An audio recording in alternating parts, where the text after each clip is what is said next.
Alors moi, naturellement, je ne veux pas sortir de ma zone de confort. Donc, comme tout humain moyen, normal, je sors des excuses. Je leur dis oui, non mais... Bonjour à tous, j'espère que vous allez bien. Bienvenue dans cette vidéo forestière. Aujourd'hui, je voudrais vous parler de zone de confort. Alors, il faut que vous sachiez que j'ai 2 coachs personnels très challenging. Il s'agit de mes 2 enfants, 14 ans et 19 ans.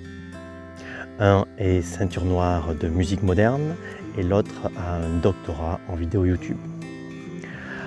Donc, lorsqu'il s'agit de présenter mes vidéos ou lorsqu'il s'agit de mettre en musique mes compositions, je me tourne vers eux et ils sont toujours très généreux en critiques constructives et très affinés. Mes critiques qui me font très souvent sortir de ma zone de confort. Dernière en date, je leur présentais ma dernière composition. Et donc là, on réfléchit, on discute, j'aime, j'aime pas, c'est bien, c'est pas bien, c'est pour tel public, ainsi de suite. Et ils me font écouter les sons de leur époque. C'est comme ça qu'on dit, hein. C'est le son, c'est pas la musique, c'est les sons. Okay.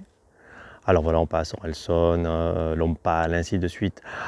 Et ils me disent, mais papa, il faut que tu fasses ça, tu n'as qu'à faire ça. Alors moi, naturellement...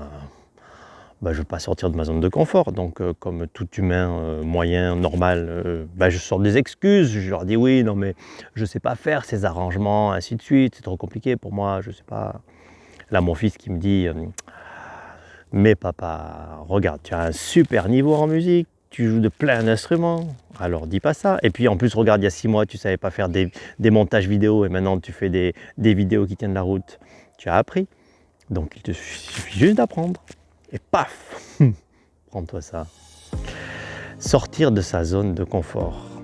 Qu'est-ce qui empêche de sortir de sa zone de confort? Qu'est-ce qui permet de sortir de sa zone de confort?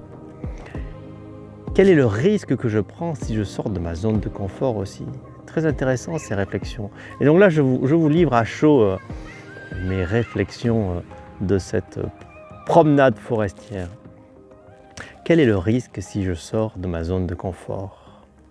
Le risque, en fait, c'est quoi? C'est de ne pas faire bien, de ne pas être à la hauteur de ce qu'on aimerait. Il y a une réflexion très intéressante là-dessus, qui est un peu narcissique finalement. C'est est-ce que je prends le risque de sortir de ma zone de confort, aller faire quelque chose dans lequel je serai peut-être médiocre dans un premier temps? Est-ce que j'accepte d'être médiocre dans un premier temps? Ou est-ce que je n'accepte pas d'être médiocre et que je me vois et j'exige de moi d'être toujours au top du top? C'est pour ça que je dis que c'est narcissique, en fait. Et du coup, si j'exige de moi d'être au top du top, je vais ne pas faire ce mouvement. Je vais rester toujours dans ma zone de confort. Il y a des chances effectivement que dans cette zone-là, je fasse des choses convenables. Et donc ça ne me met pas en mouvement. Alors, je réfléchissais aussi en fait, quelque chose qui permet de sortir de sa zone de confort, c'est une forme d'ancrage là où on est au centre de cette zone. Comment je suis en confiance dans ce qui est, j'ai envie de dire, mon cœur de métier, mon entité. C'est pour ça que je parle de verticalité. Et si j'ai confiance en moi, dans ce qui est le plus intrinsèque à moi, je vais pouvoir davantage aller explorer l'extérieur et prendre le risque d'être médiocre, voire d'échouer dans la zone, hors de la zone de confort. Et ceci est souvent très subjectif, hein. L'échec en dehors de sa zone de confort, on est souvent les premiers juges et les juges les plus durs.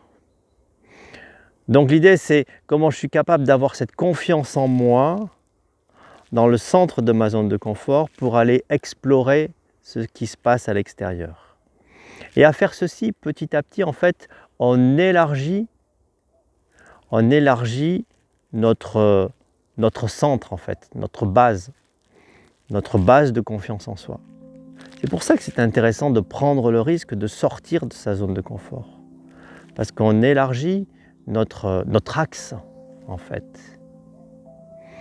on solidifie, on stabilise, j'ai envie de dire ça comme ça, on stabilise notre confiance en nous. Alors ensuite, il ne s'agit pas de partir hors de la zone de confort, n'importe où, à des milliers de kilomètres.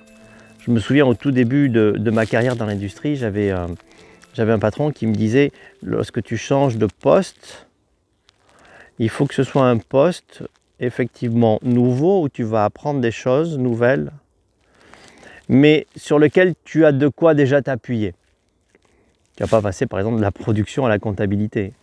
Non, c'est un peu le grand écart.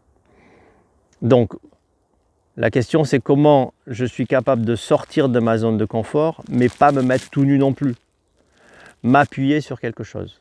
Et là, je repense à la réflexion de mon fils qui me dit, ok, tu pourrais essayer d'aller faire des sons modernes, des arrangements modernes, et en fait, tu t'appuies sur quoi? C'est ce qu'il me disait. Tu t'appuies sur tes compétences musicales, ton expertise de musicien. Et ouais. Bon, il faut que je m'y mette. Je sais pas vous, mais il faut que je m'y mette. Alors je vous laisse et j'y vais quoi. Allez, salut!